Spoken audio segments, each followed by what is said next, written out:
Thank you for hitting record. We can go on to the next slide.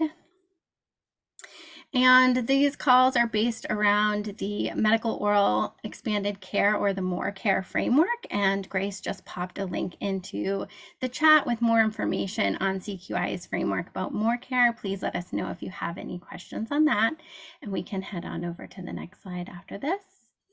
And so this really brings us to improving veteran oral health through integration, which is what our calls here in this partnership is all about. We look at improving healthcare through elements supporting integration, which is shared responsibility for oral systematic connection, referral network, transitioning care models, environment of improvement, and health information technology. And again, if you have more questions about these frameworks or pieces, please let us know in the chat or follow up with us at programs@aidph.org. We can go to the next slide. And we're going to hand it over to Caroline here. We're sharing that our presenter has declared that they do not have any conflicts of interest or financial arrangements before their presentation. And without further ado, we can go to the next slide and hand it off to Caroline to get us started. Wonderful. Thank you so much, Liz. I really appreciate that introduction and excited to be here with you guys to talk about the role of data in advancing integrated value-based oral health care. So if we can go to the next slide, we have a few objectives today. First, to really just examine the role of data in transformation efforts, determine the key components of data collection and utility readiness, and then to talk about some promising approaches in healthcare for data collection and utility for informed decision-making and engaging stakeholders that'll really show promise to improve veteran oral health. So I just wanted to start with a brief personal story related to veteran oral health. So the picture on the screen is actually my grandfather. His name was Lieutenant Colonel David Dunham, and he served in the Army during World War II.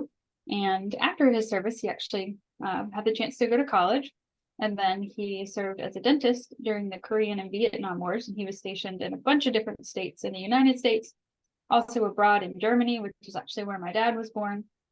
And he provided dental services to active duty persons and veterans in what was then considered integrated care settings. Surely it's changed a bunch since the 1950s and 60s, but he did work in an integrated care setting. And he actually ended his career founding a local dental hygiene program in North Carolina, which is where I currently live. So he did value prevention. I love that as a hygienist.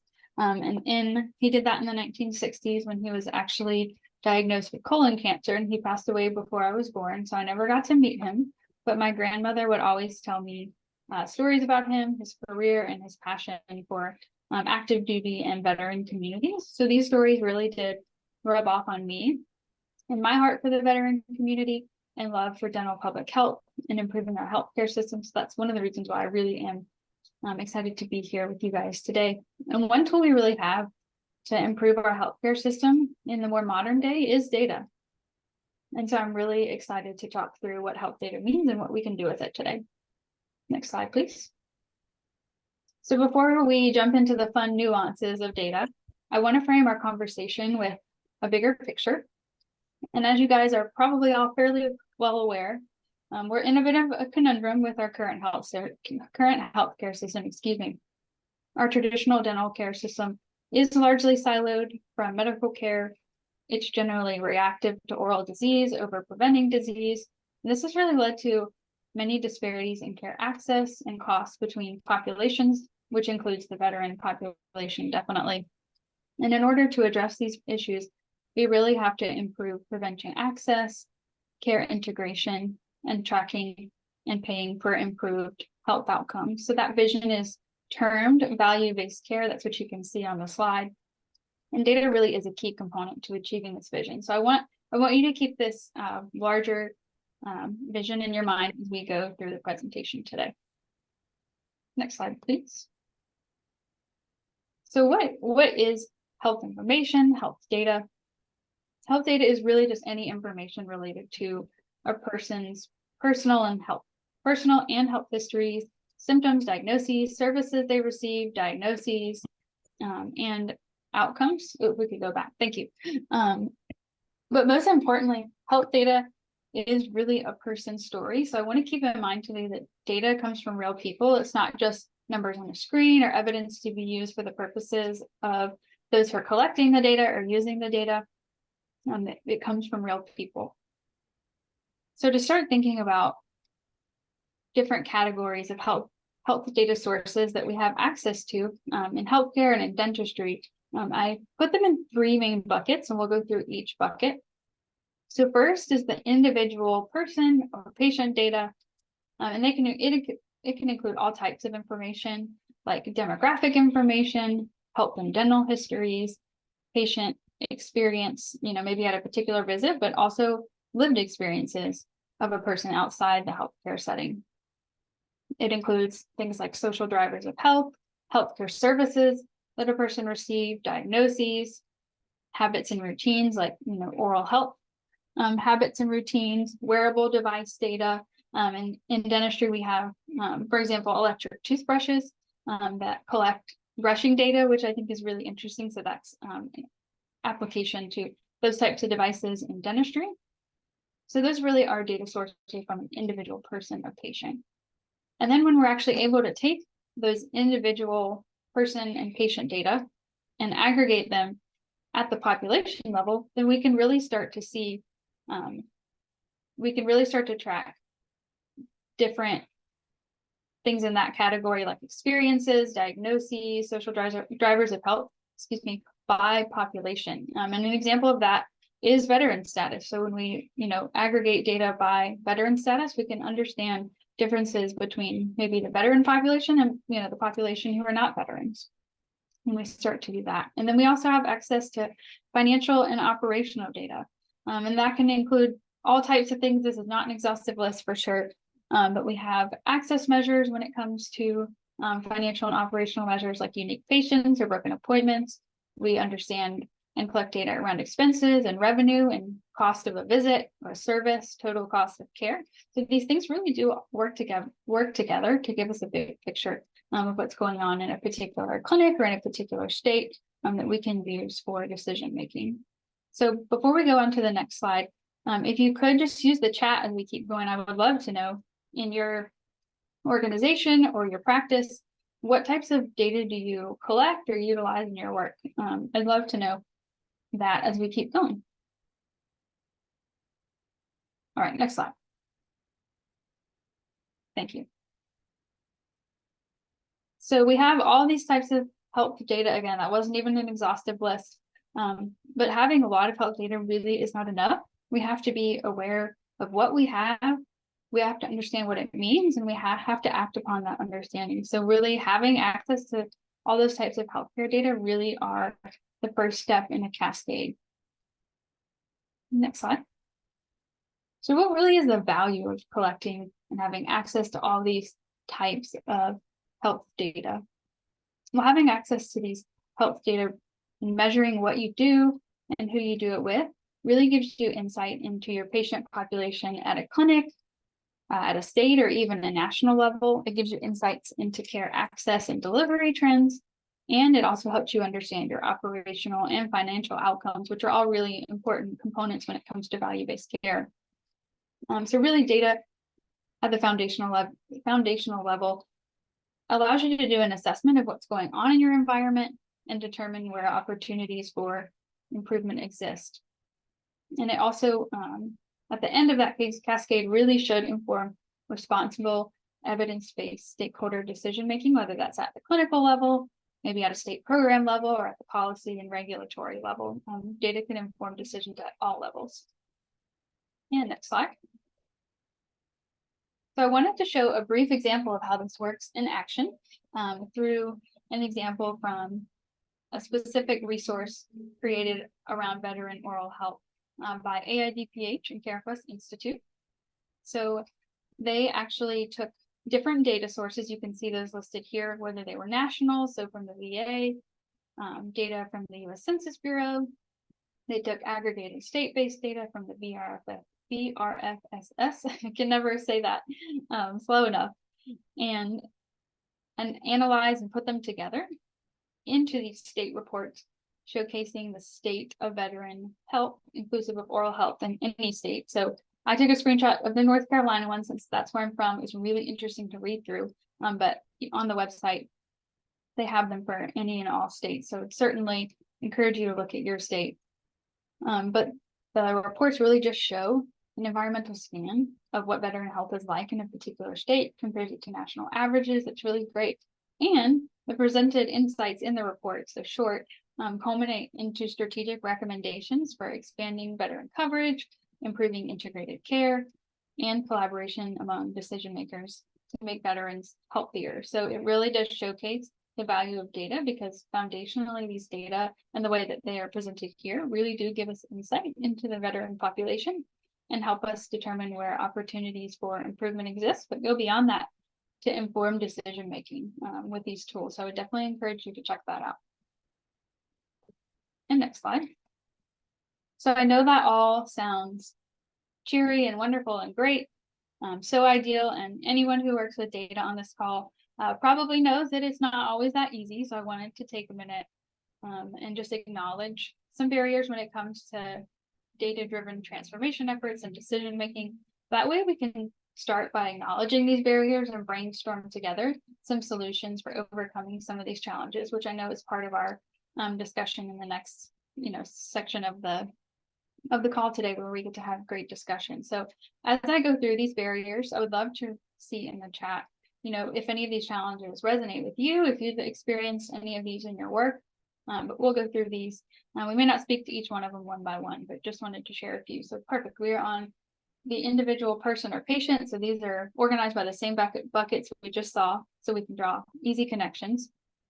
So with person or patient data, some barriers that we commonly see to collecting or using this type of data is that there's very justified hesitancy sometimes for individuals to share information with their healthcare providers or teams because of historical trauma or fear around past healthcare experiences that they've had.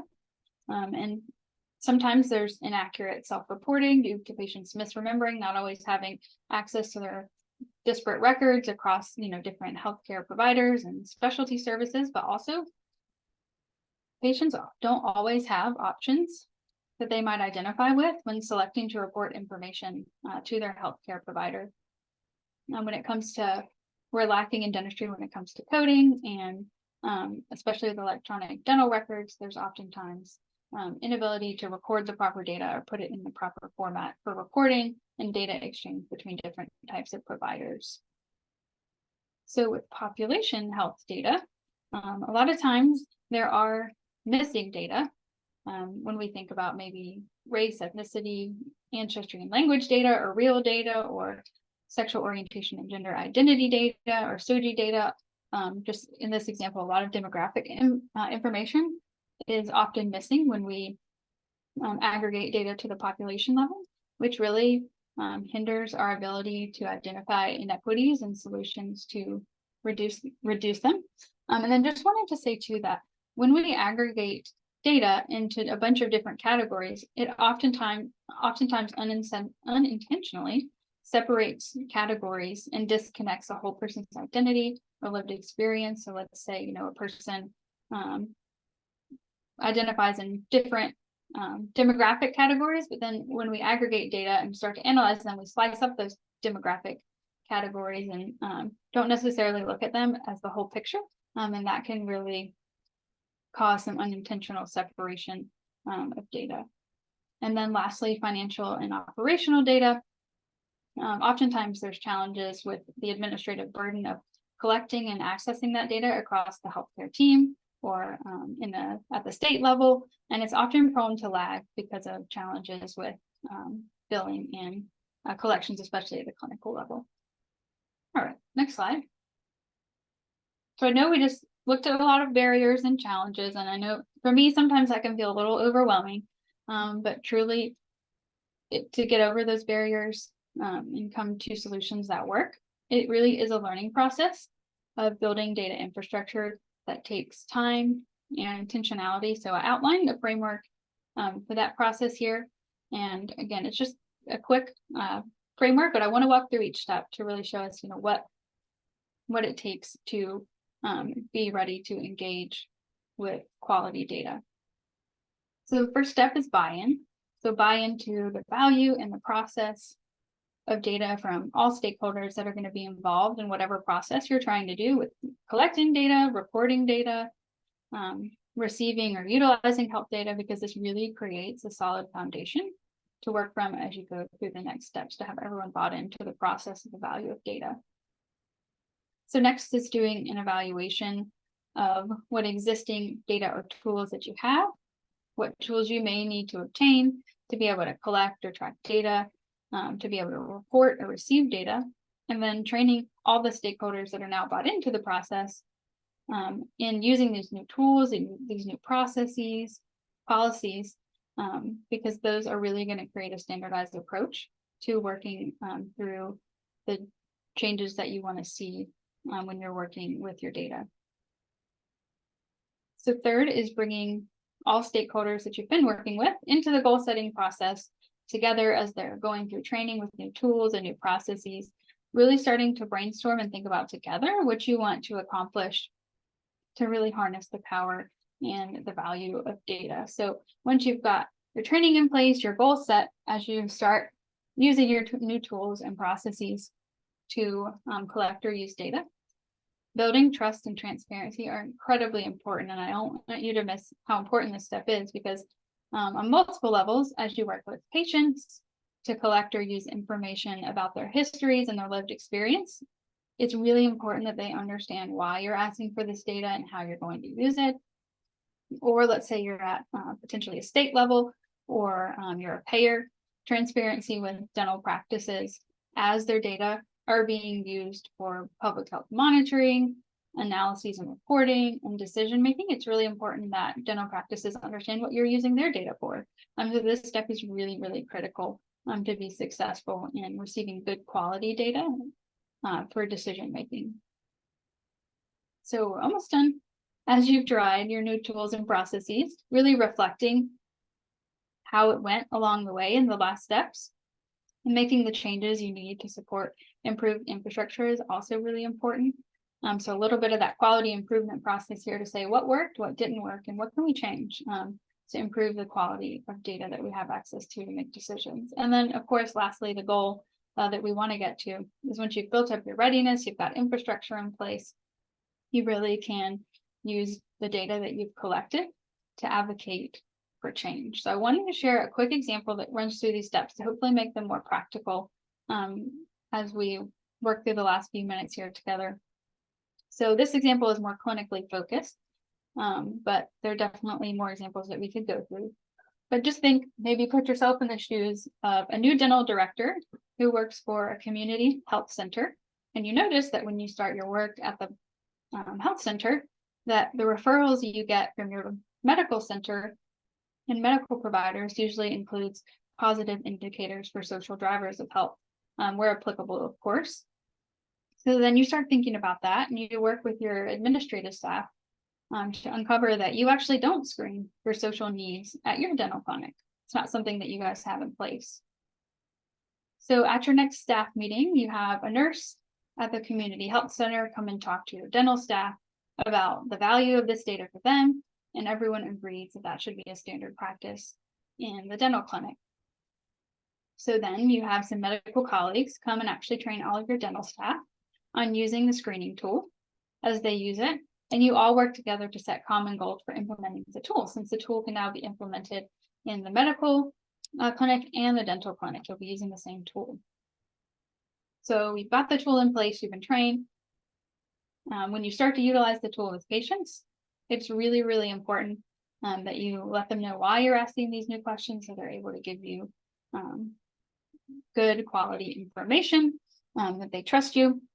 And let's say maybe after 2 months of using the tool and documenting your findings in your electronic dental record, you review the initial results and you realize that actually you see quite a bit of veterans, the veteran population at your clinic, and you see that they actually have the highest rate of psychological stress and transportation challenges out of your entire patient population. So you're able to take that data and share with your health center leadership, and you begin working on a dental behavioral health referral system and securing some transportation vouchers for your patients. So this isn't, an example that takes years worth of preparation and implementation. It really is a small change that you can start making just by trying to decide, okay, what data are we missing, and what will it help us with if we're actually able to have that data to make changes to improve care for our patients.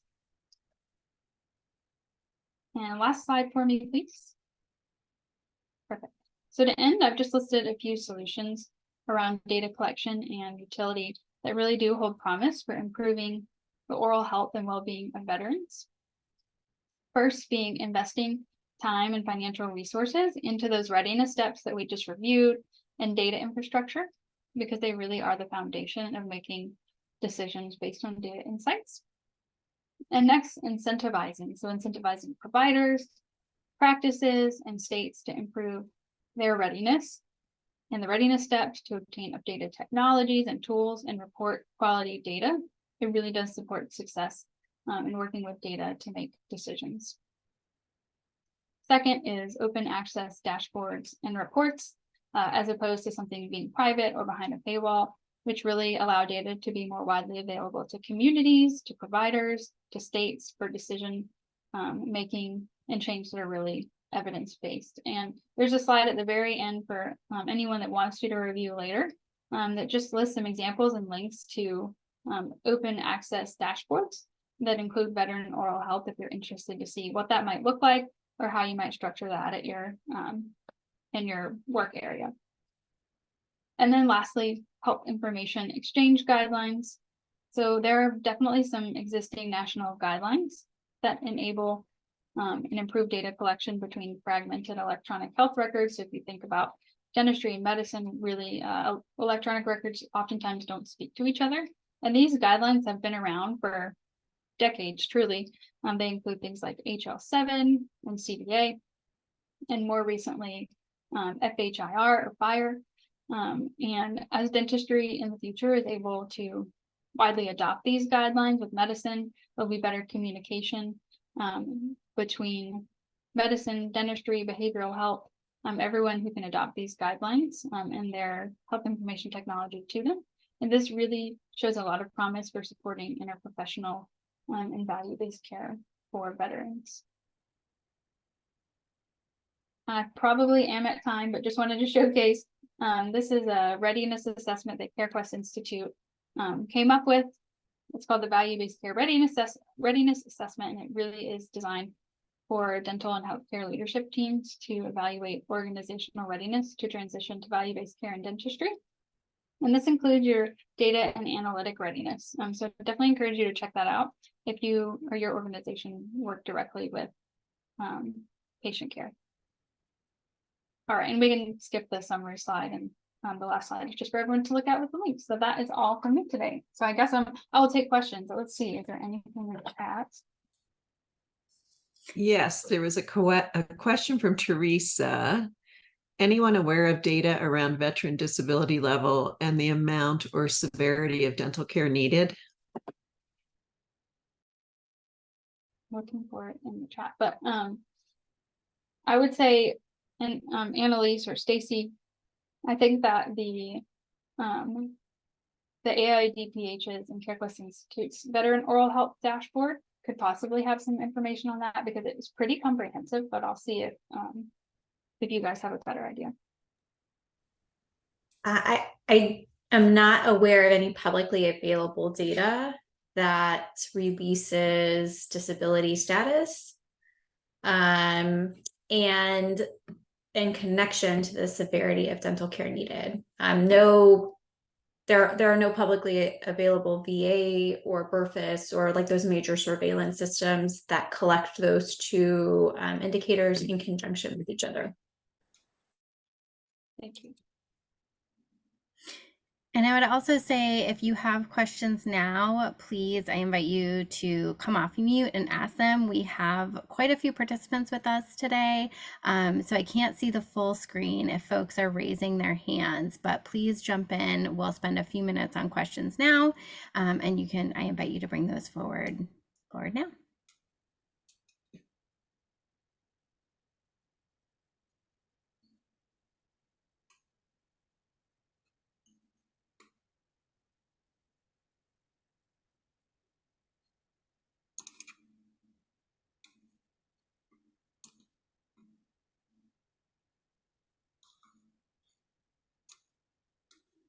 I'll also share, I know Caroline referenced checking those open source data pieces. We'll be posting the slides to the website after the call. So that's a piece where folks can check in and look at those sources as well. And Grace, were there any other, I know I was seeing some questions pop up in chat. Did we cover all of the chat questions that came through? That was the only question I saw. There were a number of comments, but Yeah. no additional questions. Okay, fantastic. So unless anyone else has any other questions, we can move into our interactive portion for the day. So if you've joined us before, you know that after our didactic presentation, we move into an interactive portion where we share a case scenario. We'll go into breakout rooms. We'll share the scenario with some discussion questions. We'll discuss, and then we'll come back and share the thoughts that each group had. So if we go to the next slide. So again, we'll go into breakout rooms. I'll assign them out in just a minute. You'll get an invite. Just as a note, we will keep folks in the main room as one of our breakout rooms. So you may not get an invite. You may be staying in the main room. We can go to the next slide and I will share the scenario with you. So we're thinking about the information that Caroline just so kindly shared with us and looking at a small suburban community with a significant veteran population. A local dental clinic and a veteran support organization have come together to improve oral health care access for veterans. And they want to create a seamless, integrated, and value-based care system using data as a catalyst for the change. So thinking about that scenario, we want to discuss the following questions. If we can go to the next slide, and we'll put these in the chat as well for everyone. So we want to think about how can these organizations leverage data to identify gaps in oral healthcare access for veterans in their community, and what specific data points might be crucial in understanding the oral health needs of veterans in this community. So I'm going to open the breakout rooms now. And we'll get situated. Each room will have a facilitator, a staff from either AIDPH or CQI, and we'll get going. So Rahel, if you don't mind stopping our screen share, we can get our main room as folks are kind of flying through. And as you're going into your breakout room or staying here with us in the main room, if you're in a place where you are able to turn on your video camera, I invite you to do so we can have a more interactive conversation. To share your photo or your video.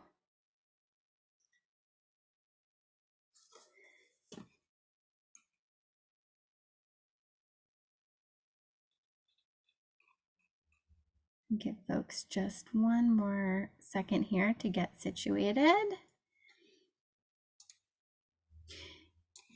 And I will also say when we come back together as a main group, we do want to try a share out. So if there's someone here in our main group that would like to volunteer to be a reporter, please raise your hand or just shout out that you're willing to do so.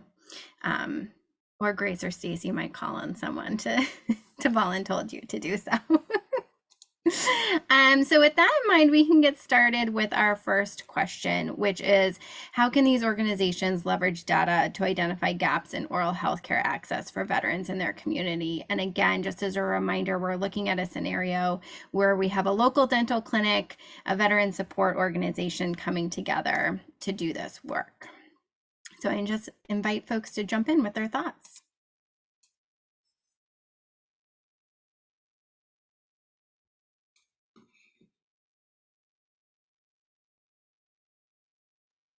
If folks could put cameras on, that would be wonderful as well. I know not everyone's in a place where they can do that. Thanks, Sarah. Even in And Thank hi, you. Sarah. Sarah gets the prize for responsiveness. Thank you. Sarah, do you also have any thoughts on the question? If you can safely come off mute. Oh, you're still on mute, but don't Don't do anything. We don't want you to crash. We can't hear you.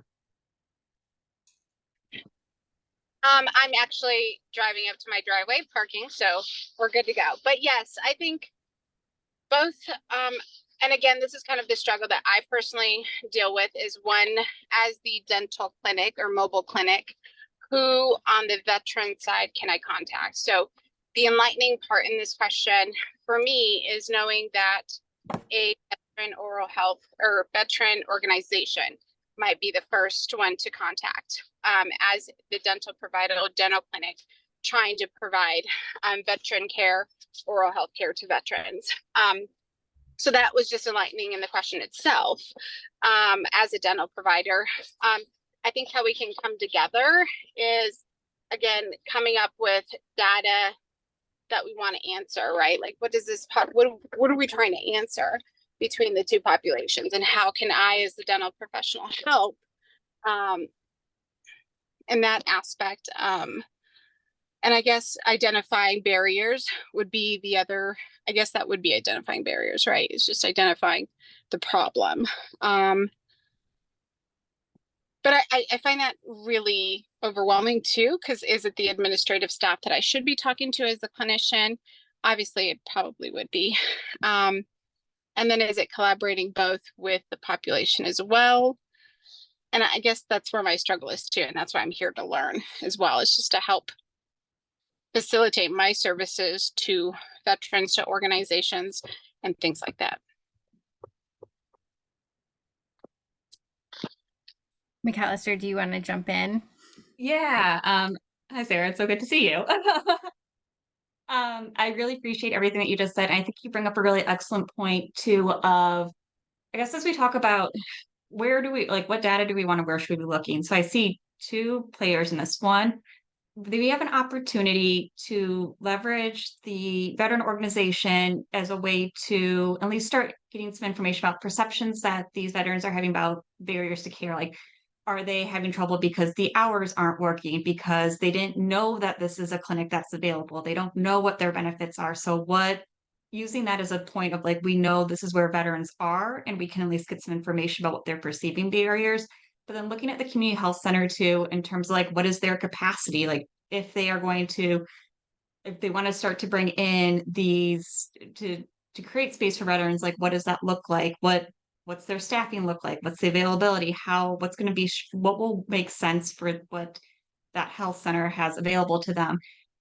Are they going to have like a dedicated day of like, this is for our veterans on this day, or going and doing maybe an additional like screening event and partnering, having staff from maybe the health center partnering with the veteran oral health organization or the veteran organization, that maybe they do a specific screening at that site, and having that opportunity for also a neutral location where we could do some oral health screening and start to get some idea of what is happening in terms of veteran healthcare needs. I know an oral health screening is not a complete assessment, but we might be able to start to get some information about like gross decay or periodontal disease or other indications of something that might trend to like, these are definitely things that we need to happen.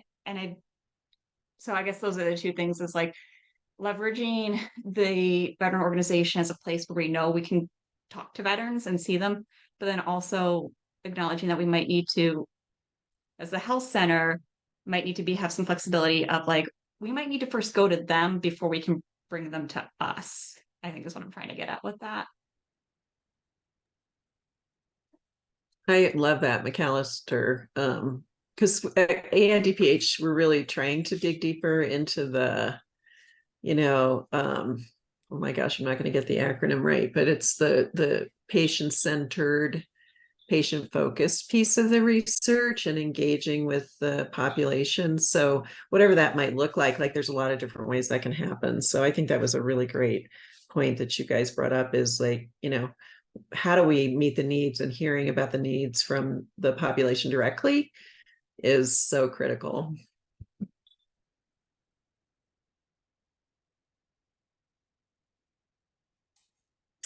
Are there any other thoughts before we move into the second part of the question? Oh, Jan, yes, please jump in. So this is like a whole blindsided thing to me listening to this. I, have not been in the CareQuest or the FQHC arena, but I'm slowly working my way back into it. Like, how can I'm a connector, so how can I connect things? So,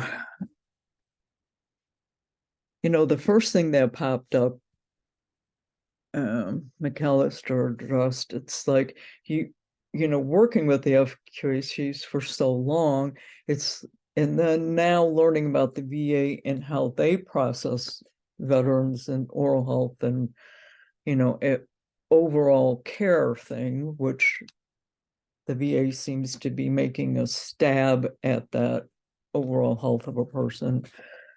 So again, how do we get this group of veterans to almost like step away from the VA,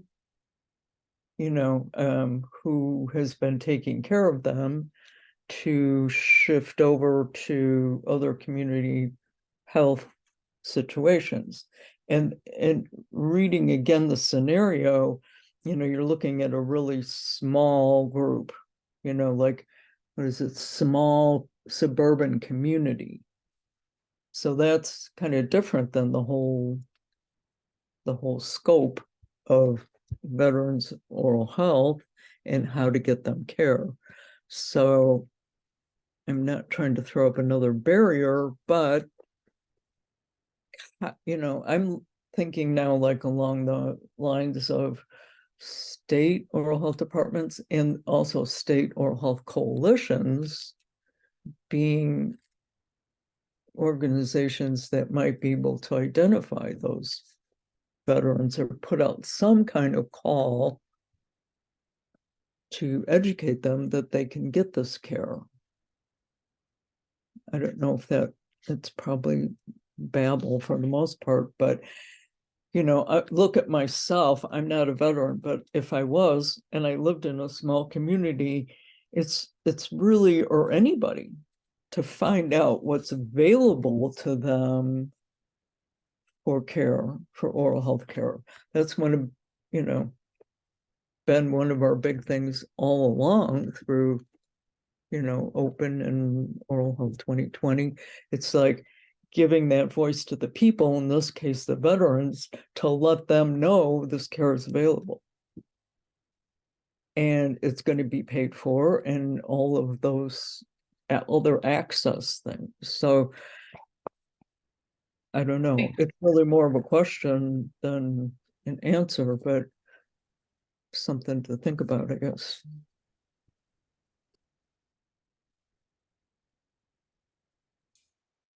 Thank you for sharing that. Something you said, I know this is a little outside of data, Jan, but you were talking about veterans working within the healthcare system. And I think it's important to remember culturally with this community, there's is a population that has been working in a healthcare system, potentially the majority of their adult lives, that is very different from civilian healthcare systems. So I just think that's an interesting point to keep in mind too when we're looking at the data and working on how to gather that and how to communicate with them. So again, thank you for sharing that.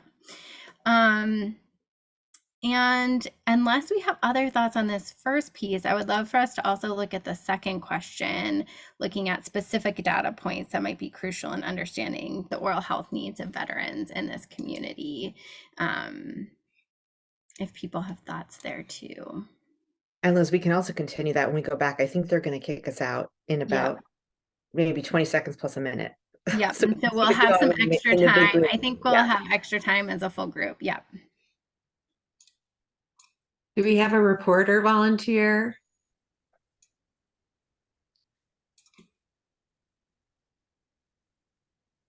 Sarah, would you be willing?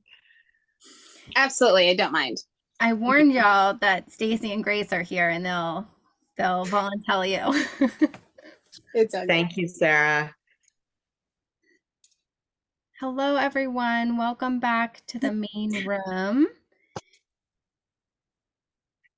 And as we said, as we were going into the breakout rooms, we don't have slides for this portion. We would love if you're in a space where you're able to turn on your video. We would love to see everyone's faces so we can have a more interactive conversation.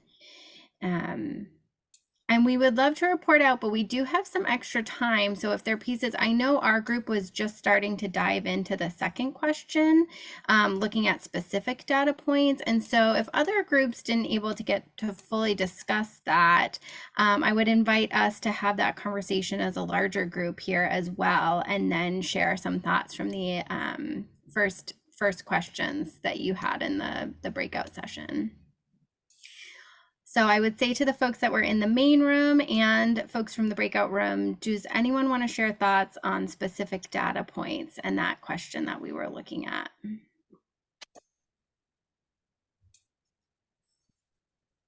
Hey, Liz, one of the thoughts on our end was looking at, like, for example, a diabetic patient, if we can look at all of the appointments scheduled and which ones are more or less likely to actually attend. So, you know, what are the no-show rates for different appointments versus the ones that are more likely to make it to their appointment?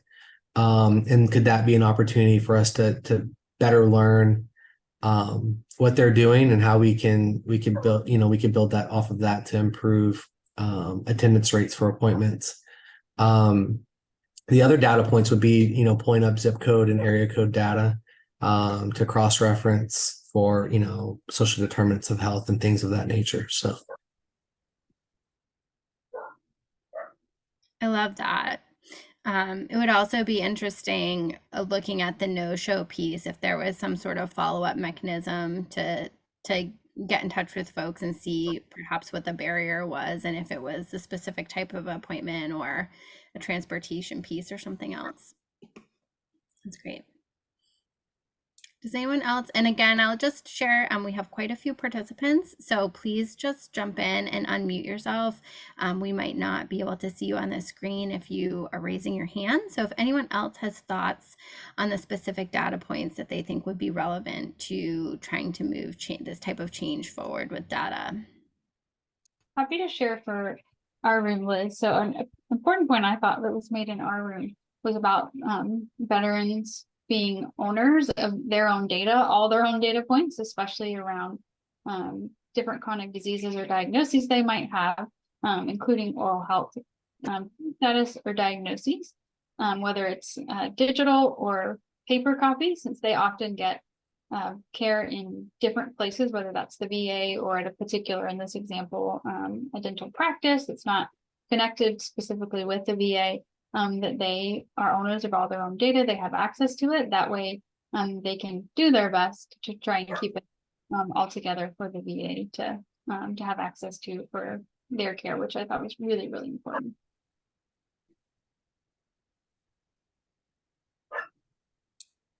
Yeah, that's another great point, especially with what you were talking about in your presentation and electronic health records not always speaking to each other, even within separate military branches. So it's a really great point. Thank you. Does anyone else want to share? Again, I will call on the folks that were in the main group. I know we didn't get to the second question piece of specific data points. So if anyone wants to share any thoughts there that they didn't get into before we do more reporting out. And I can chime in regarding our group for the question number one that we kind of discussed.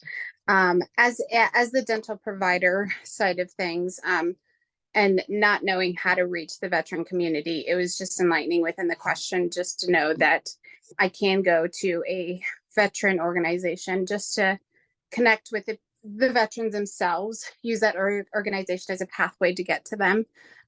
In being mobile, it's a little easier for me to accommodate that transportation barrier. But still, it's coming together with, I think, the administrative staff there to see what the needs of their population might be, what I, as a dental hygienist, can provide, because I certainly have a scope of practice that I have to stay within. And being in Colorado, it's pretty expansive. But still, there is a limit to what I can do. So certainly starting the conversation as an oral health provider with that veteran organization is key. identifying what they might think their population might need, me providing education to them as to also why oral health is incredibly important.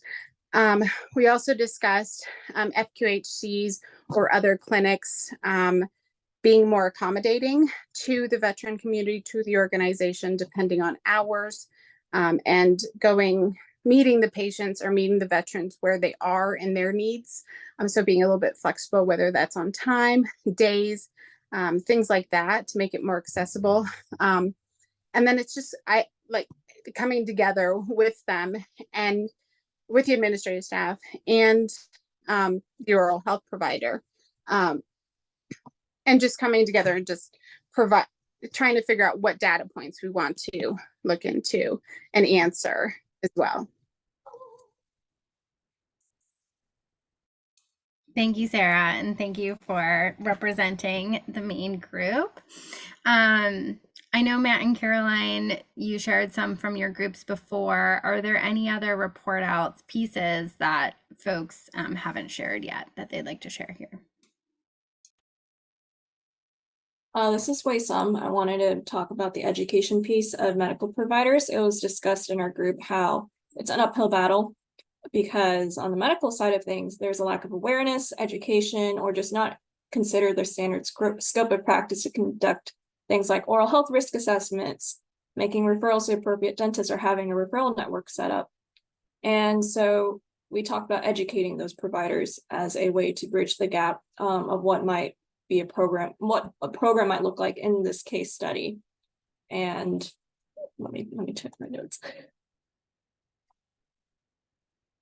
And as part of the education, to make it relatable and generate buy-in from these providers, it's important to use stories of the patients that are being shared across the fields. And within the stories, you also want to talk about risk factors, shared risk factors, like if your patient has diabetes, what are oral health risk factors that could exacerbate that condition? Like something that was mentioned, lack of dentition could make it hard for them to eat a healthy diet that can combat or regulate their diabetes. With some, I'll add on to that too, because I will say, 20 minutes sounds like a lot, but when you have such a big topic of data, it's like hard to fit it all into 20 minutes. So we focused mostly on quantitative data today, like quantitative data points. So I'm really, really glad that our group talked about qualitative data, because it's a very valid source of data when it comes to making decisions, especially advocating for change, because stories coupled with numbers are incredibly powerful than either one alone. So I think that's a really good point. Wei Sum, thank you for sharing that. Liz, there for a second I thought Wei Sum was in my group, even though she wasn't, because we also talked about, just educating the medical staff on how important the mouth is. I think the quote, I'm probably butchering it, so whoever said it, please correct me. But they said it isn't just mouth mechanics.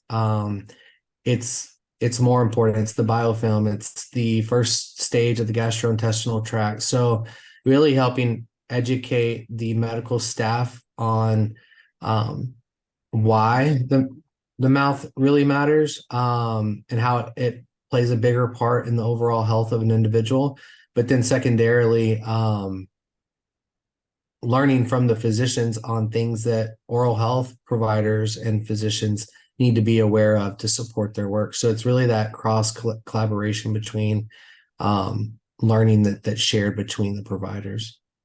And there could be a CME for the medical people, the dental people put together, and the medical people put together for the dental people, so that they, grow each other. Yes, thank you, Anne. That's a great idea. And thank you, Matt, as well. It's I always find it interesting when there's crossover of where everyone's ideas are going. And I would also say, I think, part of why this type of exercise and collaboratives like this is so important, as folks who are in the public health field, the oral health, dental public health field, it might be obvious to us, but I think the other piece of having these conversations and doing things like educating providers on gathering the data is making sure those mechanisms and those frameworks, like we talked about earlier, are in place so action can be taken with the data. So we're not working with patients and gathering data and then sitting on it or not following up when they're revealing issues or conditions, etc. So I think, I feel as a public health person, it makes me hopeful to talk to all of you and all of us having these conversations and thinking through how that action can happen. So that's great. Any other? I think some people got knocked off. I see some folks coming back in. Any other reporting that didn't get covered? Okay. I think, oh, I see Steve saying, remember the Smiles for Life oral health curriculum, which is free and interdisciplinary. Awesome. Thank you, Steve. And yep, awesome. And Steve, if you have a link that you want to share, I invite you to do that as well. And Rahel, if you want to pull up our slides for closing out, we have a few reminders for next steps and our close out. Stacy posted our CEU link. That will also pop up at the end here. So please request your CEU if you've attended for the whole session and would like to do that for the seminar today. We also invite you, we'll include the registration for our next seminar. We want to make a specific note that we have a little bit of a change for October. We're meeting on October 30th from 1 to 2 p.m. Central Time, which is a different day of the week and a different time than our normal slot. So it's scheduled, the registration is there, but if you have joined us multiple times, just make sure it's not on the same day and same time, just a note there. And then our session after October will be on December 7th, again, a little earlier in the month than typical, but at the same time slot. And those registration links will be available. There is also a competency quiz that will be posted to the website after this seminar, and you can take that quiz to work towards a program certificate. The requirements are there that you need to complete 6 competency quizzes, 6 out of the 7 sessions, and you can do that if you attend the session live or if you watch the recording afterwards. If you have any questions about that, we have an email on the website that you can message. So we will give everyone a few moments of their afternoon back. We thank you for joining us, and we hope everyone has a great afternoon.